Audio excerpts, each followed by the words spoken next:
What it do, guys? Manjoume here, and today we're going to be checking out the new expansion for Legendary, a Marvel deck building game, Legendary MCU Guardians of the Galaxy and Guardians of the Galaxy Volume 2. This is white hot as of, I think it's Saturday. It came out, I think, on Thursday, so still pretty fresh.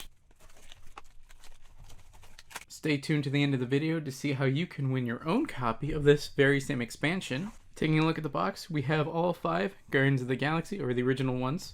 On the side, we have Rocket and Groot. The other side, we have Star-Lord and Gamora. And on the top, we have no one. And I've seen the joke that that's actually Drax, because, you know, you can't see him. It's funny. I think Bagel Top Gaming made that joke, and I thought it was pretty funny. Looking at the back, Legendary now features a ragtag team of intergalactic outlaws, and your deck will never be the same. Recruit the intrepid Guardians of the Galaxy and band together to stop Ronan from accusing the entire universe or thwart the insatiable expansion of a certain celestial body. This expansion to the Marvel Cinematic Universe wing of Legendary features images pulled from both Guardians of the Galaxy films to help you recapture the adventure. The MCU Guardians of the Galaxy expansion includes the following: 100 playable cards, 5 heroes, 2 new masterminds and villain groups, and a rule sheet. I don't remember how long they've been doing this or if this is going to be specific to the MCU sets, but it does say Legendary core set or MCU core set required to play MCU Guardians of the Galaxy. It used to say villains or include villains, but you know, these aren't villains per se, so it wouldn't super make sense to include them, but still, I think it's weird that they did omit it. Oh, that comes in 2 packets. That's cute. I don't think it had to, but okay. Okay, first we have the rule sheet. There it is in its entirety, actually. Fit it all on one page. Higher variety of cards per hero. To show the Guardians' incredible adaptability, each hero has a wider variety of cards than normal. 2/2, 3/3/3 instead of the normal 1/3/5/5. We have the divided cards, which are really cool. Have artifacts once again. Now we have triggered artifacts. I think this is new. Some cards say things like triggered artifact. Whenever you draw a card during this turn, you get +1 attack. While you control this artifact, every time you do that trigger, you get the listed effect. If a card lets you copy a triggered artifact card or play a copy of it, then you can use that triggered ability or thrown artifact once per turn, artifact or ritual artifact ability once, and you don't need to fulfill the trigger. The copy does not stay in play as an artifact. The Legendary Outlaw card from the 2014 Guardians set cannot copy any artifacts in this set. Good to know. Villainous weapons. I think that was in, Heroes of Asgard, so that's cool. The weapon is captured by the villain in the city that is closest to the villain. If there are no villains in the city, then KO the weapon instead. That's pretty cool to know. When you fight a villain or mastermind holding any number of weapons, put all those weapons into your discard pile as artifacts. You never get the weapons printed attack bonus, and they have 0 cost. Once again, we have excessive violence. Once per turn, you can spend 1 more attack than what you need to fight a villain or mastermind to use excessive violence, and if you do, you get the listed ability. Excessive kindness. By contrast, the empath Mantis and the adorable baby Groot are often way kinder than necessary. Their excessive kindness abilities work just like excessive violence, except that you trigger them by spending 1 more star than you would need to recruit a hero. Command. A villain commands their group and gets their abilities as long as it's the leftmost villain of that villain group in the city. Ego, the living planet. Ego can change the number of city spaces. This doesn't affect the number of HQ spaces. While there are fewer than 5 city spaces, you can mark this by moving the mastermind to cover the destroyed city spaces. While there are more than 5 spaces, you can put master strikes above the new city spaces to show where they are. Don't combine Ego with a scheme that also changes the number of city spaces, because that just won't work and that'll be crazy. Related characters and other sets. The original Legendary Guardians of the Galaxy set had totally different versions of all these characters, including a Thanos mastermind. Into the Cosmos had Yondu, Nebula, Phayavel as heroes, a part of that Guardians team, as well as a playable Ronan the Accuser. Legendary Venom has Venom Rocket and a Poison Thanos mastermind. Really cool, you can check those out as well. Okay, so I'm going to guess the one to go for is going to be this one, because it actually has heroes on the top. Okay, that's where I start. I appreciate an easy starting point, especially when doing this. Do think I need to open both first. There's 2 lines and one, that's where you start your thing.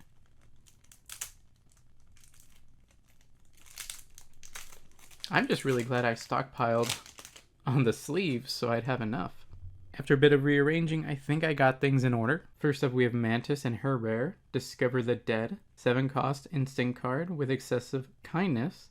2+ attack, excessive kindness. You get the attack equal to the cost of the hero you recruited this way. Emotional Wave Mantis, excessive kindness. I wonder if all of our cards have excessive kindness. Sleep, it sure does. Inspire Courage. And then we have a double card. Mantis with Selfless and Ego Selfish. Oh wow, they both have drawing card abilities. Okay, that's pretty cool. Empathic Bond.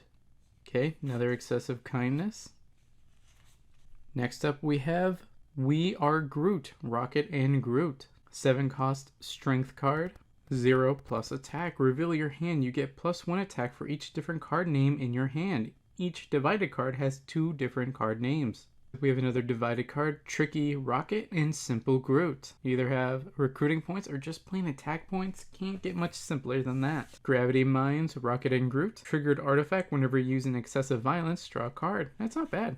Another divided card, Don't Press This Button Rocket and Press the Button Baby Groot. Now, it is important to note that Baby Groot is the same in terms of like Hulk Interdimensional Rampage or whatever it's called. Baby Groot would be the same character as Groot, Big Groot, or even the other legendary set Groot. In the same way that Wolverine, Old Man Logan, and X-Force Wolverine are the same character. No, another divided card. Passion Rocket and Compassion Baby Groot. Excessive violence and excessive kindness. Wow, I really like these. Baby Groot, Rocket and Groot, excessive kindness, rescue a bystander. Well, that's cute. That's nice. I like that. Now we have our favorite strong dude, Drax. He is an 8 cost strength card, Revenge for My Family. Double the attack you have. Excessive violence. You may KO a villain from your victory pile to do its fight effect. I'm going to go ahead and guess that there's some villains in this set that have some pretty cool fight effects that you'll want to use that excessive violence to get them again. We have another divided card, Remove His Spine, Drax. Also illegal, Roman Day. Dual Knives, a triggered artifact. Whenever you play another strength or instant card, you get +1 attack. I Am Invisible, Drax. Xandar is Invincible, Irani Real. Prison Riot, Drax. Excessive violence. Ooh, you get +2 stars. Not bad. Nothing Goes Over My Head. These are all Mimi ones.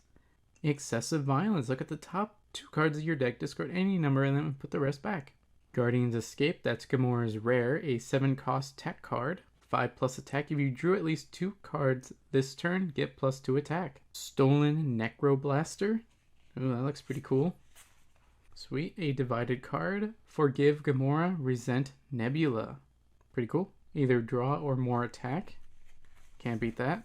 Her Retractable Sword, a triggered artifact. Whenever you draw a card during your turn, you get +1 attack. Pretty good. Resourceful Fugitive. Resourceful Fugitive Gamora. To play this, you must put a card from your hand on the bottom of your deck. Draw 2 cards. Sharpen Blades Gamora. If you control an artifact, draw a card. Pretty good. Last but not least, we have Hadron Enforcer, Star-Lord.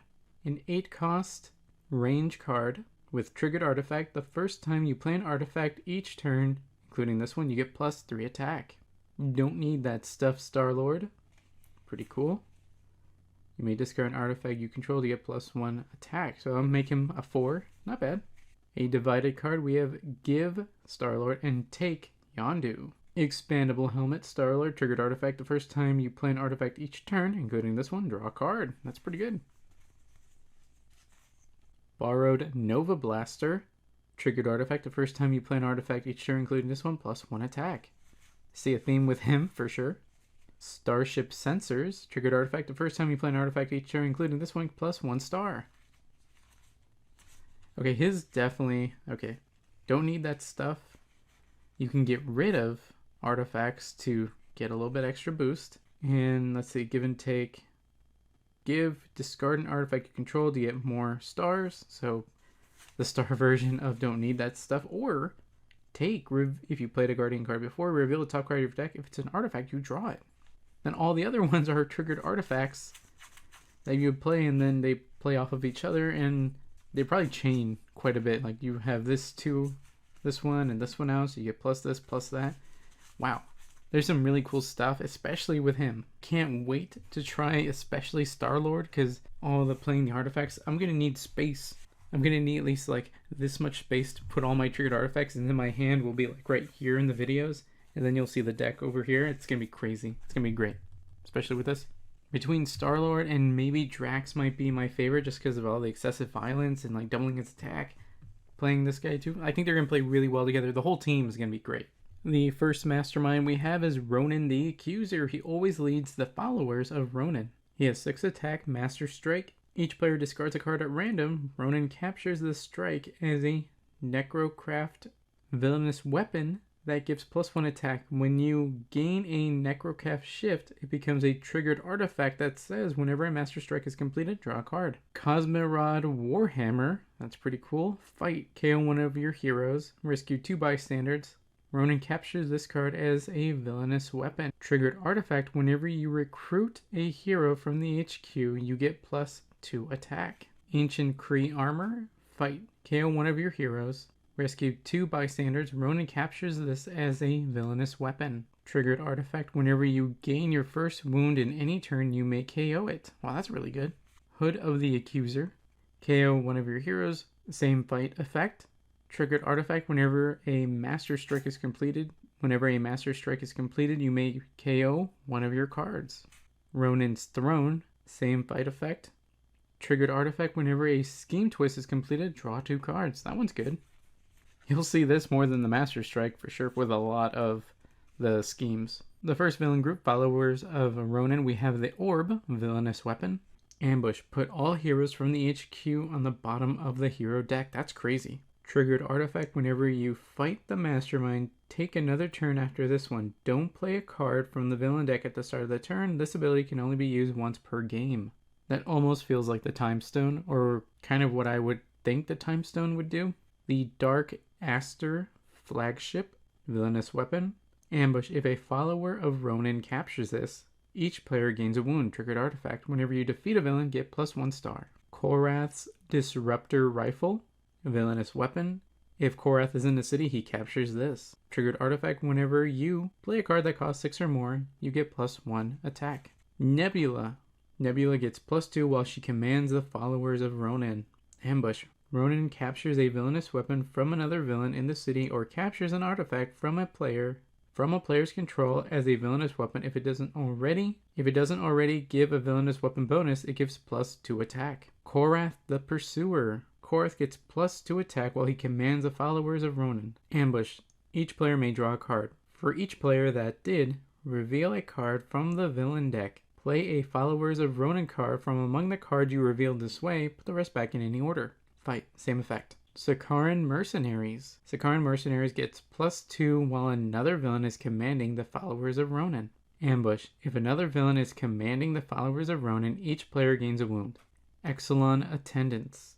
Exelon Attendants gets +2 while another villain is commanding the followers of Ronan. Reveal. Ambush. Reveal the top card of the villain deck. If it's a villain, it enters an empty city space. Exelon Monks. Exelon Monks gets +2 while another villain is commanding the followers of Ronan. Fight, KO one of your heroes. That is the first mastermind and villain group. They go together perfectly, no doubt about that. Quick look at Epic Ronan the Accuser. He has 7 instead of 6 attack. He has 7 instead of 6 attack. He always leads the followers of Ronan, Master Strike. Each player with 6 or more cards in their hand discards 2 cards at random. Ronan captures this strike as a Necrocraft ship villainous weapon that gives +2 attack. When you gain a Necrocraft ship, it becomes a triggered artifact that says whenever a Master Strike is completed, draw a card. Ego the Living Planet. 3+ attack, he gets +1 attack for each city space. While there are no more city spaces, good wins.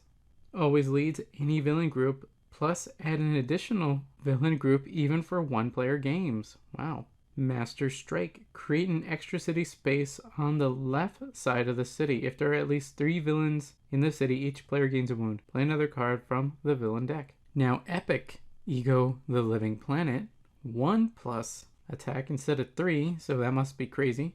+2 for each city space. If there are no more city spaces, good wins. He always leads any villain group, plus add 2 additional villain groups even for a 1-player game. Master Strike. This strike becomes an extra city space to the left side of the city. If there are at least 2 villains in the city, each player gains a wound. Play 2 cards from the villain deck.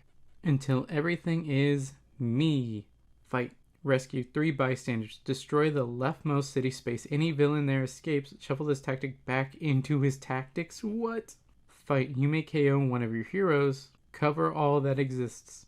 You may KO one of your heroes. Choose a henchman from any victory pile to enter the city. Destroy the leftmost city space. Destroy the leftmost city space. Any villain there escapes. Shuffle this tactic back into Ego's tactics. Wow, these are very specific. The expansion is my purpose. Fight. You get +1 star for each empty city space. Destroy the leftmost city space. Any villain there escapes. Shuffle this tactic back into Ego's tactics. I'm a celestial, sweetheart. When you draw a new hand of cards at the end of this turn, draw 2 extra cards. Destroy the leftmost city space. If there's a villain, they escape. Shuffle this back into his tactics. Wow, so he's almost impossible to kill. Like, you won't be able to beat him by just fighting him like 4 times. You have to destroy all the city spaces. So that's pretty cool. Now, technically, the Ravengers aren't specific to Ego, although he did employ them in the movie. As such, they're not specifically on his always lead, but it is included in the set because in the movie it makes sense. And it gives us another villain group, which I like. So the next villain group is the Ravagers. Yaka Arrow, Villainous Weapon. Ambush. If Yondu is in the city, he captures this. If he is in any player's victory pile, he enters an empty city space, then captures this. Triggered artifact. Whenever you play a red or blue card, you get +1 attack. Ravager Starship Eclector.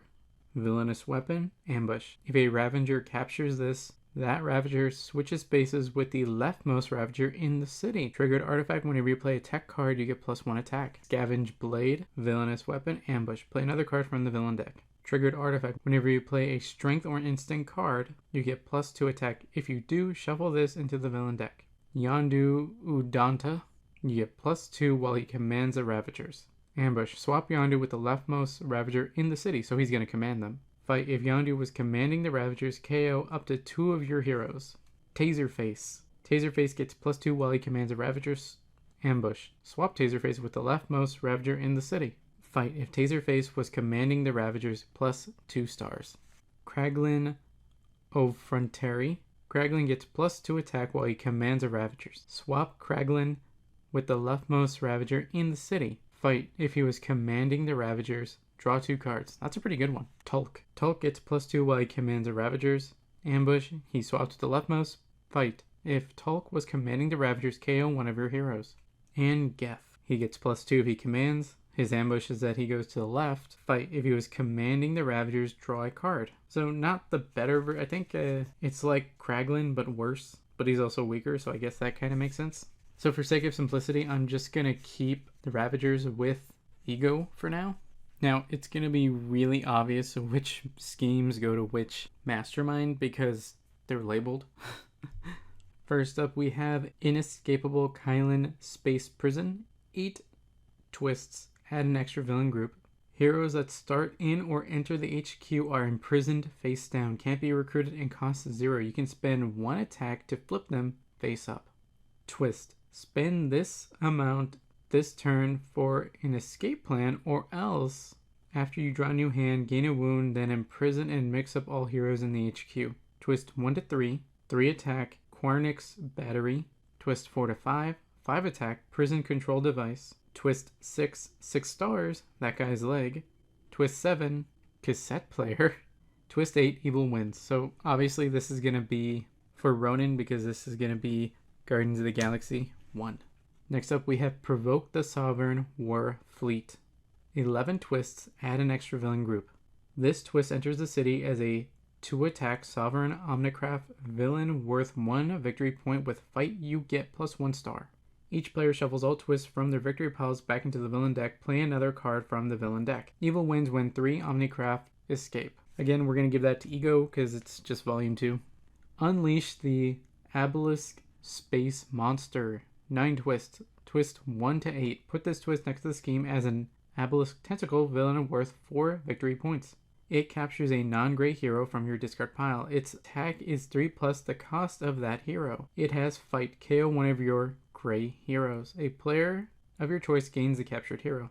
2+ players. The player on your right plays a tentacle from their victory pile, capturing them. Capturing from them. Twist 9. Replay all defeated tentacles. Wow. Evil wins when there are 5 tentacles. Of course, that's going to be Volume 2. Finally, we have Star-Lord's awesome mixtape. 7 twists. Use 7 heroes, including at least 1 Guardians hero. Use double the normal number of villain and henchman groups, but only use half of them from each of those groups randomly and secretly. In a 1-player game, use 2 henchmen per group. And it's because I think it's normally 3, so you can't really divide that in half well. Twist. KO all heroes in the HQ, villains in the sewers and bridge, swap spaces.